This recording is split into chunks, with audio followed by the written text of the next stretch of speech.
Beleza, pessoal. Estamos recomeçando aqui o bloco 2, né? É, E aí a gente vai dar continuidade nos nossos conceitos sobre criptografia, né? E agora assinatura digital. A assinatura digital, deixa eu pegar minha caneta aqui. O que ela é, pessoal? Nada mais é do que você gerar, tá? Uma, um código que ele vai estar sempre acompanhando aquela mensagem, seja ela cifrada ou não. Essa assinatura digital é conhecida como hash, e a finalidade dela é garantir a integridade, que a informação não foi feito nenhum tipo de alteração nela, tá?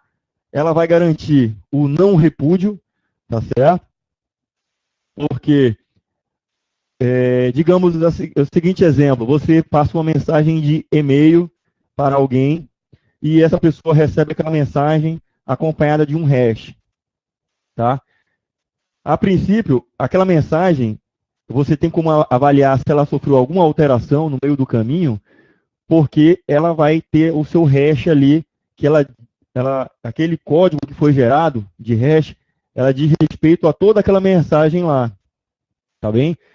E aí, o não repúdio é justamente a capacidade de você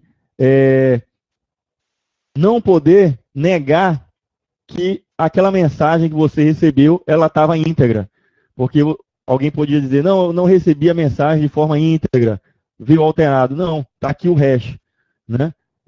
Se ela foi entregue correta, com o hash sem alteração, na verdade a mensagem sem alteração, tem como avaliar isso daí.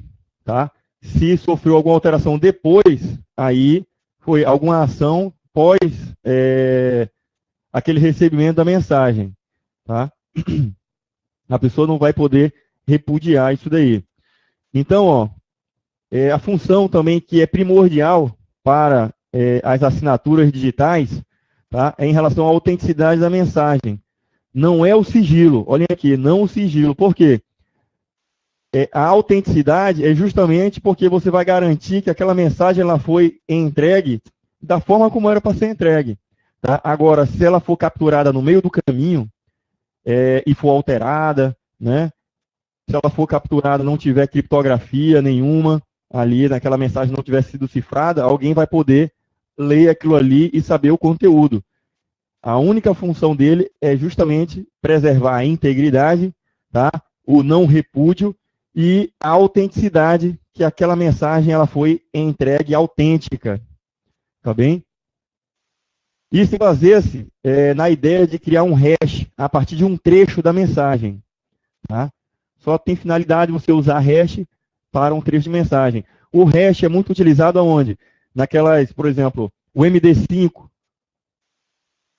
a gente armazena, ao invés de armazenar a senha do usuário, numa tabela lá que vai confrontar usuário e senha para autenticar alguém num sistema, ao invés de armazenar a senha dele ali, que pode ser quebrada, alguém pode invadir ali, pode ver a senha do usuário, armazena aquele cara ali como na forma de um hash.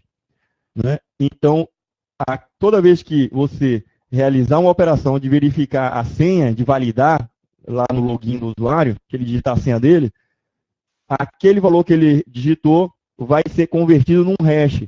E aquele hash sempre vai ser o mesmo, sempre vai bater o mesmo. Porque aquele código que você está usando para gerar o hash, ele vai refletir sempre o mesmo. Então, é muito utilizado para isso daí.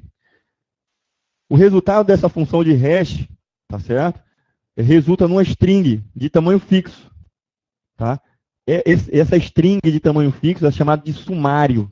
Sumário da mensagem, ou message digest. Né? Existe um conceito também que é muito importante, pessoal, é o da colisão. Quando a gente fala de hash, existe esse conceito de colisão. O que é a colisão? Quando a gente usa um algoritmo para gerar um hash, ele pode eventualmente, tá, gerar o mesmo hash para dados diferentes, para mensagens diferentes. Principalmente se o algoritmo que a gente estiver usando para gerar o hash não tiver uma quantidade de bits muito grande para poder fazer a avaliação, né, e gerar uma quantidade de hash ali. Ou também a mensagem que for cifrada for muito parecida. Então, pode, eventualmente, tá, gerar a mesma mensagem de hash. Tá? A cifra vai gerar o mesmo código hash. E aí, o que vai acontecer? Isso é uma colisão. Tá? Por quê? Digamos naquela situação de usuário autenticando lá naquele teu sistema. Então, você criou uma tabela lá para armazenar as senhas, e foi usado um usuário digitou lá a senha dele. Foi gravada lá naquela tabela, o hash. Tá? E aí, outro usuário digita outra senha que não tem nada a ver com aquilo ali, e aí, pum, bateu, casou exatamente com aquele hash ali. Pode acontecer? Pode. Tá? Isso é chamado de colisão, tá certo? Quando existem dois hashes idênticos, gerados para fontes de dados diferentes. Então, quanto maior for a dificuldade para se ter colisões, tá? Quanto mais dificuldades e menos a possibilidade de se gerar colisão, é lógico que você está reforçando o seu código para a geração do hash. Tá? Então, melhor vai ser o algoritmo. Né? Então, algoritmos conhecidos de hash. Então, tem esses dois aí, ó, tá? É o MD5, tá? E o SHA-1, tá? Que é o algoritmo. Esses dois são bastante cobrados quando caem, perguntando o protocolo que é de qual que é o de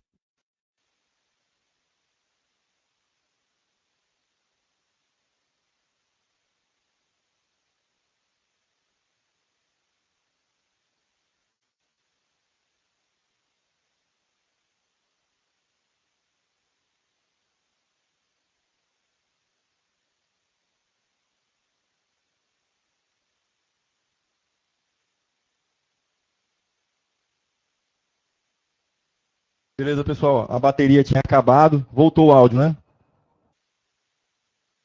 Beleza. Então, como eu estava falando, aqueles dois algoritmos são os mais comuns, tá? em serem cobrados em provas.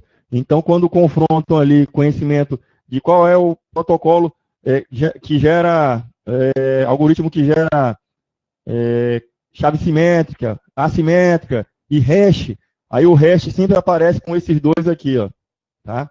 Tem também o MD4, tá? Mas normalmente aparece o MD5 e o SHA. Olha? E aí, pessoal, a gente falou do algoritmo que gera hash, agora a gente vai falar de certificação digital. Tá? É um conceito muito importante. Esse padrão de certificação digital nada mais é do que uma infraestrutura que vai gerenciar de forma centralizada a distribuição de chaves. Tá? Aquelas chaves públicas, né? Porque a gente sabe que distribuição de chave privada é uma furada, né? Pode ser interceptado, tá? E você gera a chave privada, que ela vai ficar ad eterno ali, alguém um dia vai vazar aquele cara ali. Então, em se tratando de chave pública, a gente tem as certificações digitais, que geram uma infraestrutura para tá? A gente compartilhar de forma mais performática. E aí, a padronização que gera os padrões de certificação digital é o X509, que inclusive foi alvo de questão de prova desse ano da prova do QT, certo?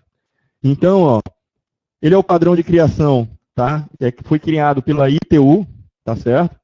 International Telecommunication Unit, né?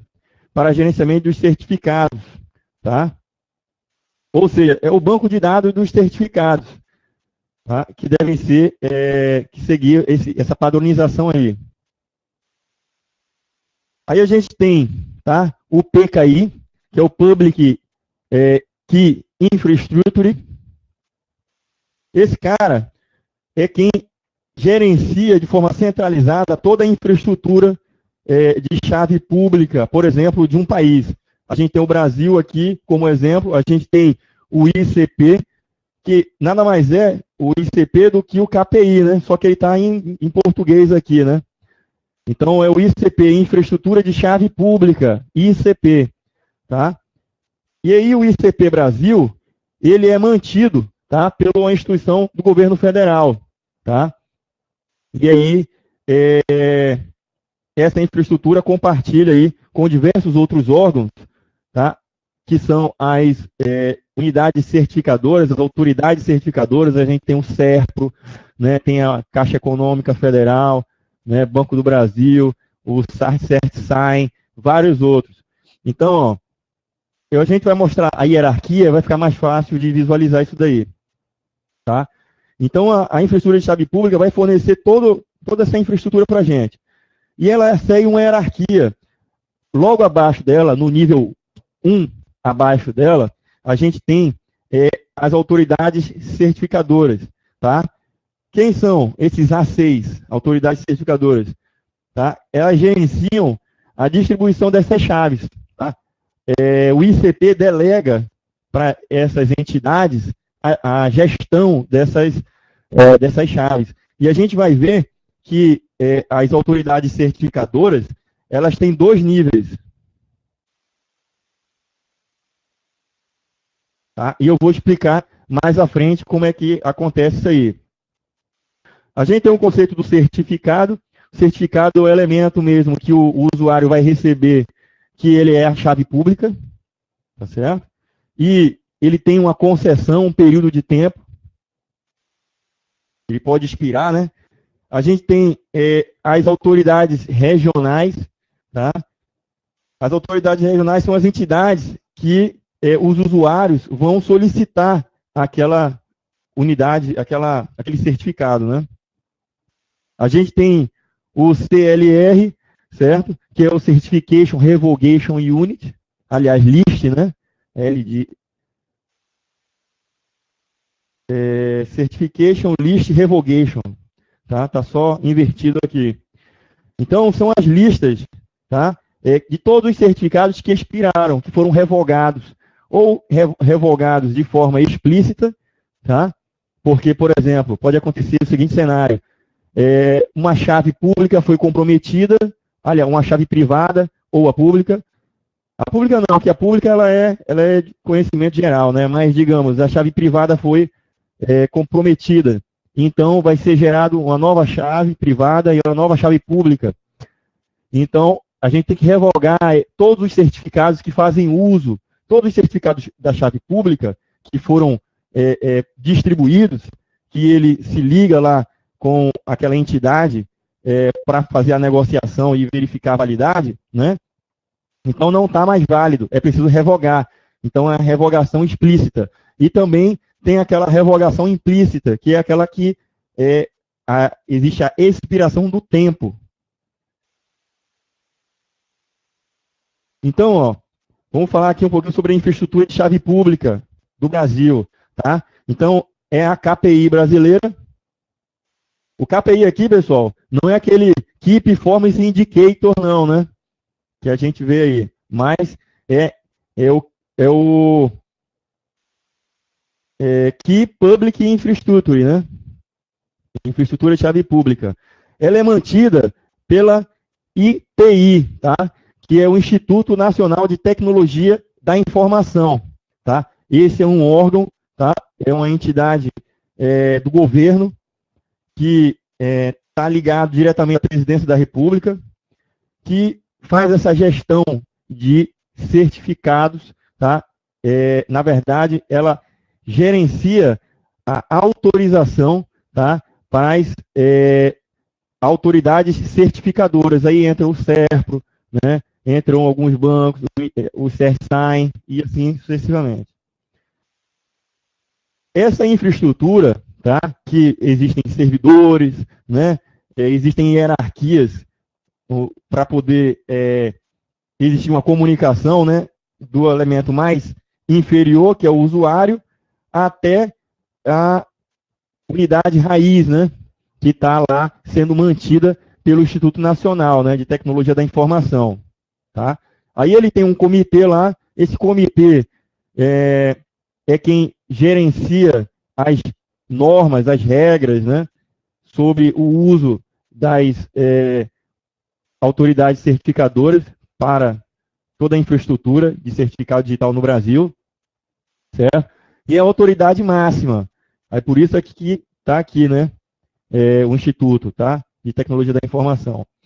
E aí a gente tem esses dois níveis aqui, ó, de autoridade certificadora, tá? A gente tem o nível 1, esse nível aqui, tá? Ele gerencia, revoga, gerencia as unidades certificadoras, tá certo?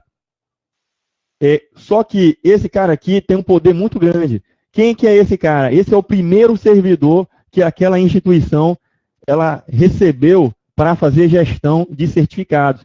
E ela ganha um certificado. Ela própria tem o certificado dela, tá?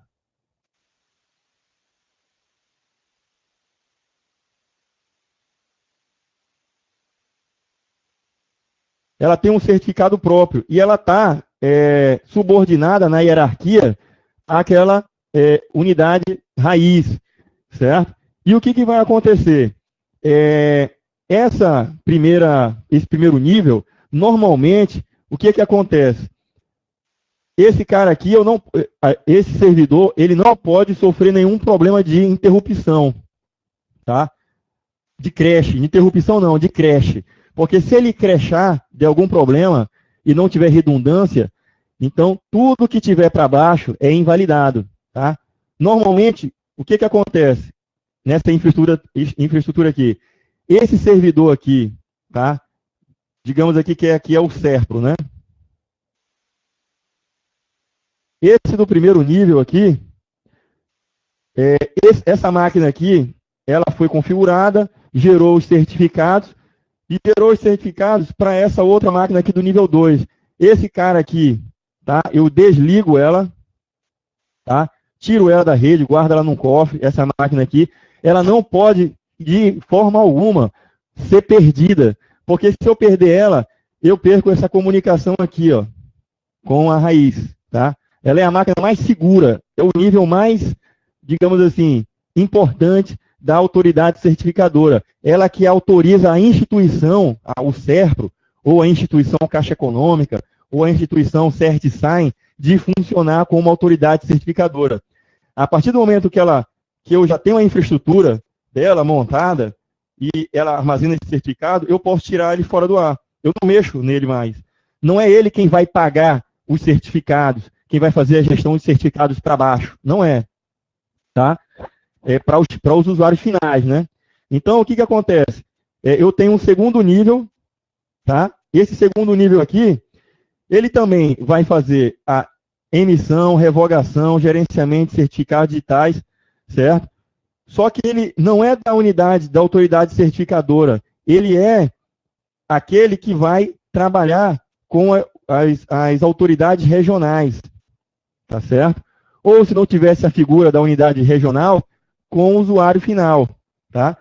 Mas quem normalmente estabelece esse vínculo com o usuário final é a autoridade regional, tá bem? Então, o que acontece aqui? Esse segundo nível é o nível que vai ficar no ar o tempo todo e fazendo essa gestão aí, tá? De autorizar os certificados para as autoridades regionais. Então, ó, a autoridade regional é responsável pela identificação propriamente dita do usuário, tá? É nele quem vai ter todo o cadastro do usuário, tá? As informações sobre ele e o certificado que foi pago para ele, tá? Essa gestão aqui é feita pela autoridade regional. E aí, ficou claro aí, pessoal, essa questão aí do nível 1 e 2, principalmente essa questão. Beleza. Eu trabalhei num banco, e aí no banco tinha lá, tá, 2 servidores de certificação digital. Um deles, tá, era desligado. O principal deles era desligado, esse cara não entrava na rede de jeito nenhum. Por que não pode entrar na rede, pessoal? Porque por uma eventualidade de um ataque, alguma coisa assim, se alguém conseguisse chegar nesse cara aqui, tá, tudo que tivesse para baixo, tá, estaria tudo comprometido, não é verdade? Então, esse cara aqui é o elo entre a instituição e a autoridade raiz, tá? Então, o banco, o que é que fez? Tinha lá o servidor, ele ficava fora da rede, tá? Eu nunca, na verdade, nunca vi esse cara, eu nunca tinha visto ele, certo? E aí tinha outro servidor de certificação, tá? Aliás, era um cluster, né? Mas tinha esse nível 2 aí, tá bem? Então, basicamente isso daí, tá? E aí a gente tem esse exemplo aqui, ó, da chave pública brasileira, tá? O ICP, que é a mesma coisa do que o KPI, tá? O Key Public Infrastructure, né? E aí a gente tem aqui o comitê gestor, certo? A autoridade certificadora raiz, que é o Instituto de Tecnologia da Informação, Instituto Nacional, né, de Tecnologia da Informação. Normalmente, pessoal, as questões de concurso, ela cobra esse conhecimento aqui, se você sabe a diferença entre, por exemplo, a infraestrutura de chave pública brasileira é o KPI, né? É a infraestrutura. Agora, existe a instituição, o órgão que mantém isso daí, tá? É como se fosse assim, a infraestrutura de chave pública é abstrata, tá? Ela tem diversos elementos, diversas instituições, tá? Existe essa hierarquia aí, tá? De instituições e servidores, tá? Elementos. E existe a instituição que é a raiz, tá? Essa aí é o Instituto Nacional de Tecnologia da Informação, tá certo? E aí, olha, a gente tem uma autoridade certificadora aqui, o Serasa. Tenham certeza, lá no Serasa existem 2 níveis. Existe a autoridade certificadora no nível 1 e existe a autoridade certificadora no nível 2, tá certo? Aí eu tenho aqui o CERPRO, tá? O CertSign, tá? O IMISP, a Caixa Econômica e outros, tá? E aí eu vou ter uma forma daquela instituição descentralizar, tá? O quê? A distribuição desses certificados através das autoridades regionais. Tá, o ICP não é o órgão, é justamente isso aí, Rubem. A diferença entre o ICP e a instituição é que o ICP é abstrato, ele é a infraestrutura, certo? Por exemplo, lá nos Estados Unidos existe a infraestrutura de chave pública, tá? E essa infraestrutura ela é mantida por um órgão, tá? Uma instituição física, tá? Com funcionários. E aí, essa estrutura é a raiz, a estrutura raiz dela, ela é mantida por um órgão específico, tá? Então, quando se fala em infraestrutura de chave pública, seja o ICP Brasil, que no caso é infraestrutura de chave pública, né? Ou então KPI, que nada mais é do que o nome em inglês, né? Que é Key Public Infrastructure. Então, essa infraestrutura ela é abstrata. Existem diversos componentes, diversas instituições que fazem uso, têm as suas autoridades certificadoras, né? E aí é todo um arcabouço de infraestrutura, de servidores, de instituições. Isso é a infraestrutura. Agora, a infraestrutura, ela começa por uma raiz, tá? Essa raiz, tá? Tem um comitê gestor que implementa as regras, tá? Para quem é que vai poder ser uma autoridade certificadora? Quem vai poder avaliar isso aí é o comitê gestor, tá?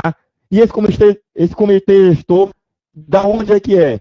Tá? É do Instituto Nacional de Tecnologia da Informação, tá certo? Porque é lá que é mantido a estrutura raiz dessa infraestrutura de chave pública. Beleza? Ficou claro aí? Então, se tiver um banco, tiver uma instituição que ela quer, opa, eu quero ser uma autoridade certificadora, por exemplo, o Exército.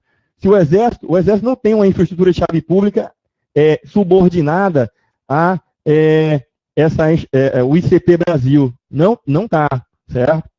Então, no dia que eles quiserem que isso seja subordinado a eles, tá, ou não, quem vai avaliar é o comitê gestor, tá?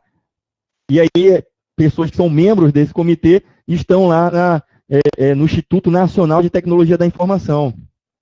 Tá bem?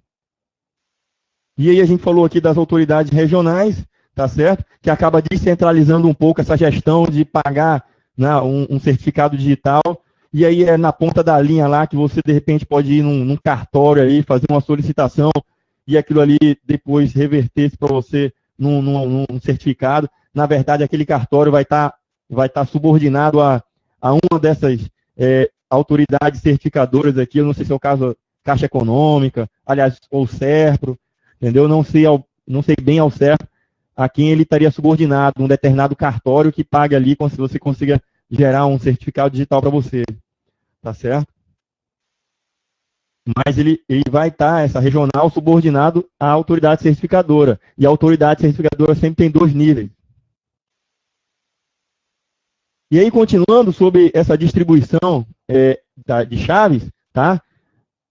A gente tem, tá, a forma de autenticação com o uso centralizado dessa distribuição de chaves. Aí entra 2 conceitos aí, tá? Na hora de você ter centralmente a gestão dessas chaves, né, de distribuição. A gente tem o KDC, tá? O que é o KDC? É o Key Distribution Center. É o centro de distribuição de chaves. Beleza?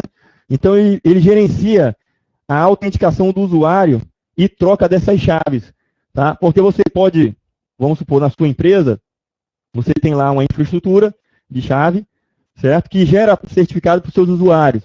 Então, o que vai acontecer? Você vai ter lá o servidor que vai gerar as chaves. Então, não é qualquer um que pode chegar lá e gerar a chave, tá? Então, tem que ter a autenticação do usuário, que tem esse privilégio de gerar chaves, entendeu? E se o próprio usuário tem esse poder de gerar sua própria chave, dependendo do sistema, certo? Que vai ser gerenciado pelo KDC, ele tem que ser autenticado, né?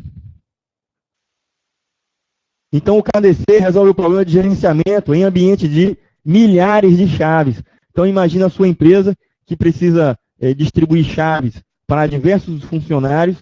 Então, esse KDC aqui, ele facilita essa questão, tá?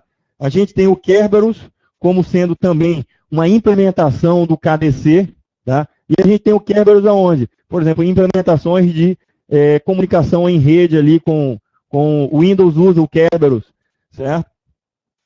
Então, existe uma troca de chaves entre a máquina cliente e o servidor baseado em Kerberos. Então, o que vai acontecer?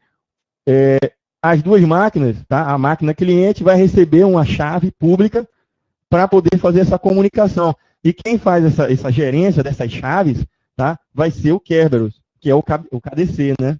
É uma implementação de KDC. Então, ó, realiza o gerenciamento de autenticação e distribuição dessas chaves, tá? Possui 2 componentes, tá? É o Authentication Server. Esse cara aqui é quem vai confirmar a identidade do usuário, do login dele ali, tá certo?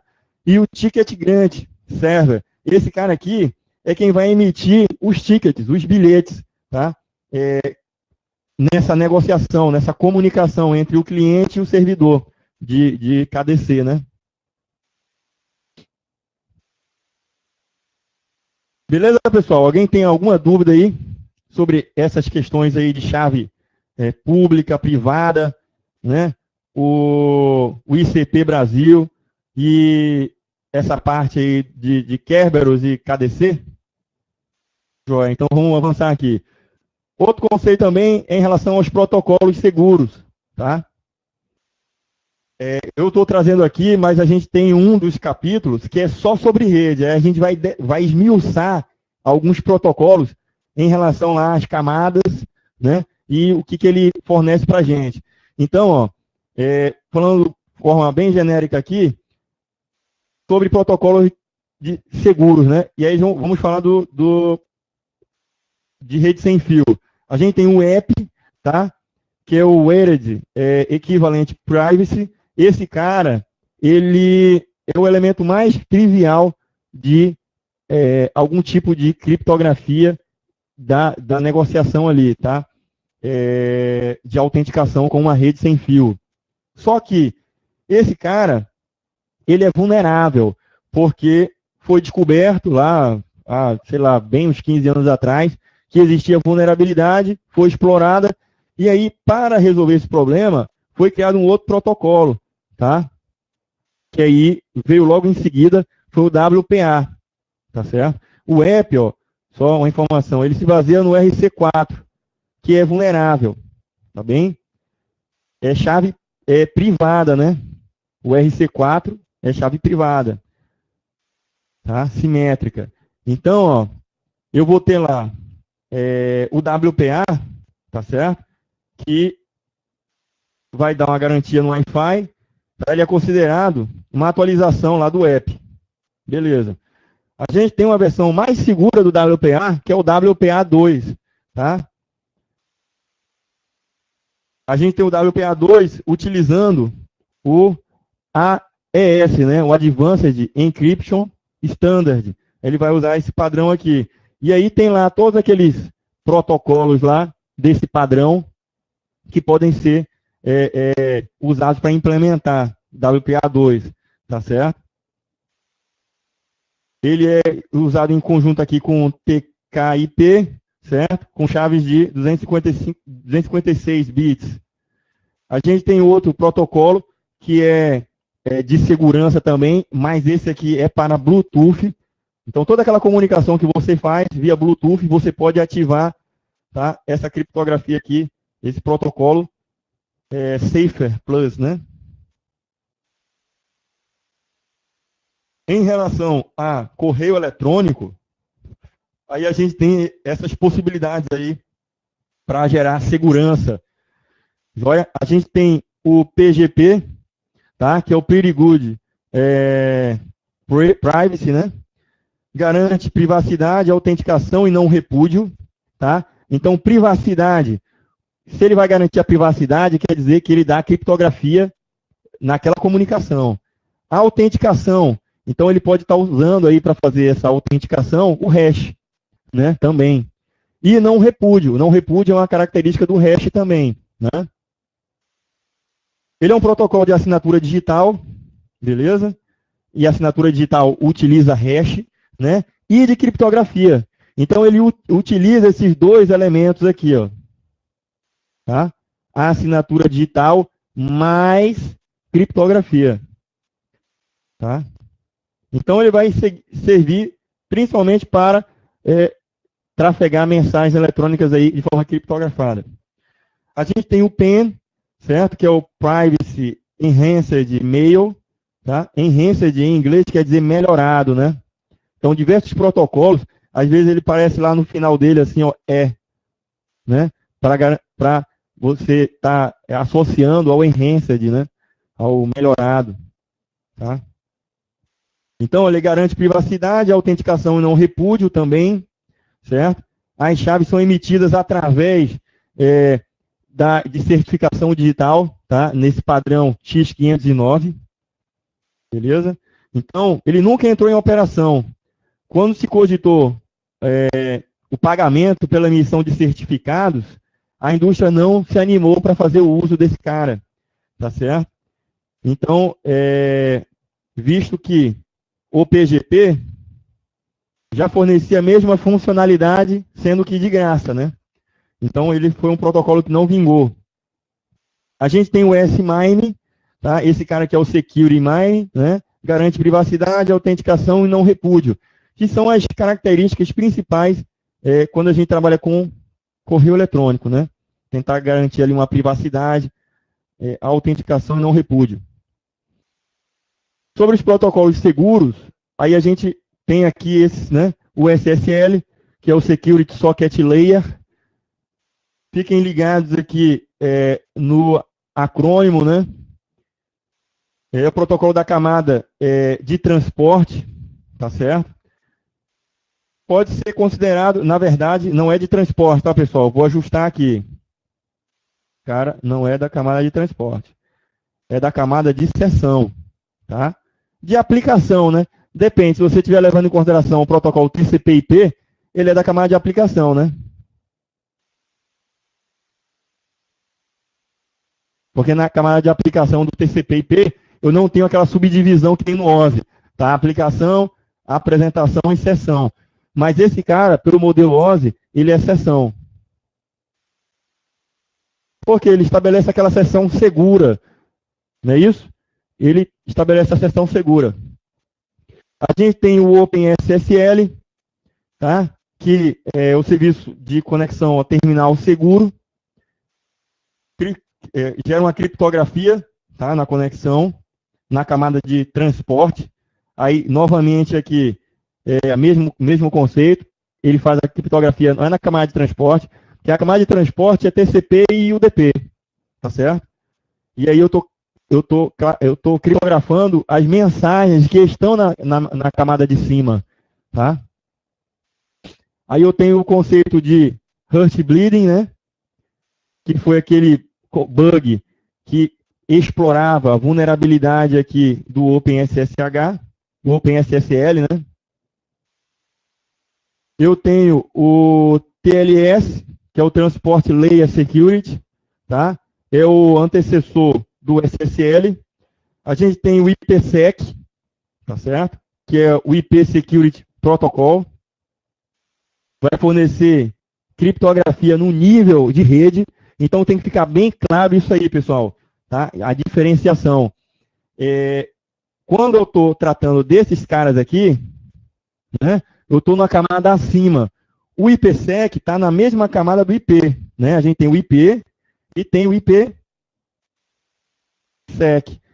Todos esses dois caras aqui, eles estão na camada de rede. Estão na camada de rede.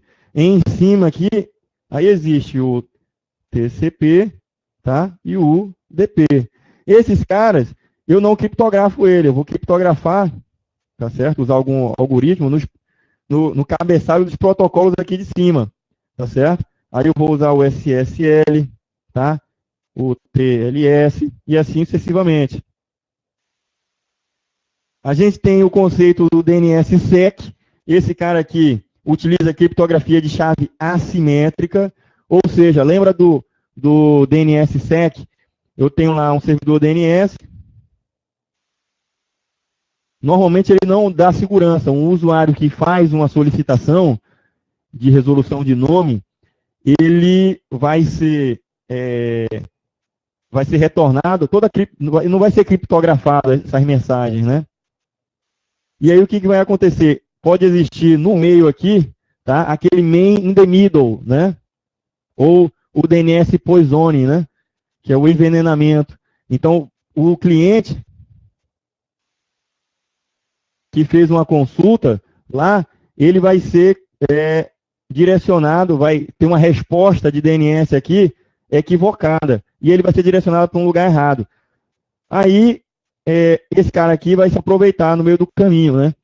Para resolver esse problema, tá certo? Aí a gente tem o DNSSEC,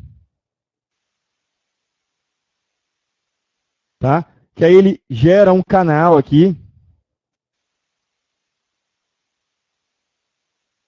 E esse cara aqui no meio não tem como ele avaliar essa criptografia que está sendo feita, trocada entre o cliente e o servidor seguro, tá certo? E aí, os registros que vão estar lá no servidor DNS, muito cuidado, pessoal, registro em um servidor DNS normal é tipo A. No DNSSEC é A,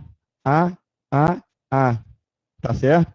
Aí, lembrando lá do Bruno, que falou uma observação muito interessante, aqui eu tenho, se for levar em consideração que eu estou no IPv4, né? Aí eu teria 32 bits. 32 bits. Aqui, certo? Aí seria 32 bits vezes 4, né? Aí eu teria lá 128. Tá certo? Então, fica a dica aí. A gente tem o POP, que trabalha na porta 993. A gente tem o SMTP, que pode trabalhar na porta 465 e a 587, de forma segura.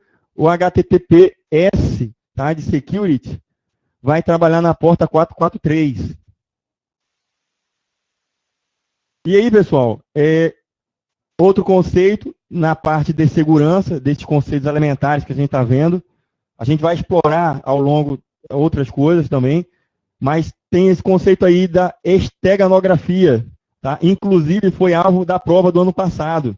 O pessoal, quando pegou a prova do ano passado do QCO, tinham várias questões que envolviam esses conceitos que a gente viu na aula de hoje, tá? Então, um deles era esse daqui. Então, quando o pessoal viu lá, caramba, pô, o Emanuel falou isso aqui, está no material e não tem como errar. Está lá uma questão de esteganografia, tá? Então, o que é esteganografia? É a ocultação de informações sensíveis nas mensagens, certo? Ela vai ser ocultado, ela não vai ser criptografada. Não existe criptografia, existe o ocultamento. Tá certo? Então, ó, sem o receptor saber que lá existe. Então, um exemplo aqui, ó, esse exemplo é bem interessante. Na guerra, o general queria mandar, isso na época lá atrás, da época de César, né? Do Império Romano. O cara queria mandar uma mensagem, só que se ele mandasse escrito e tal, se o cara fosse interceptado, aí a mensagem ia ser vazada. Mesmo que tivesse alguma criptografia ali, o cara ia ser torturado para poder entregar o que era a mensagem, né? O que aconteceu? O comandante, o general, mandou raspar a cabeça do soldado, né, do mensageiro, escreveu ali a mensagem, esperou o cabelo do cara crescer e mandou o cara, certo?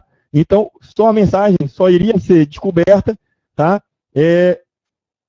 Lá no final, tá certo? Beleza? Então, tem esse exemplo aí. Isso é esteganografia. Normalmente, como é que acontece? Você pode ocultar uma mensagem numa fotografia, tem lá uma fotografia, aí uma fotografia de, sei lá, tem... a quantidade de pixels dela é muito grande, certo? E aí, você dá um zoom lá, escreve um texto, um livro ali dentro, certo? E aí, aquela informação está oculta ali dentro. Só quem sabe vai poder ampliar aquilo ali e aí captar aquela mensagem e ver, tá certo? Então fiquem ligados nisso daí. Pode cair, na prova do ano passado, caiu o conceito puro, o que era esteganografia, aí o cara dizia lá, mas pode aparecer em uma das alternativas de uma questão, perguntando lá e te complicando em relação ao conceito de criptografia e esteganografia. Fica bem separado isso. Criptografia, você tem o dado sendo criptado, tá? Sendo alterado, o conteúdo ele é alterado. E lá no outro lado, ele é desfeito, tá? E volta a ser a mensagem original, tá? Mas na esteganografia, não. A mensagem ela não é alterada, ela é oculta ali dentro. Tá? Ela é escondida. Beleza, pessoal? Então, vamos para os exercícios. Eu vou só interromper a gravação aqui para que o próximo vídeo seja um outro arquivo. Beleza?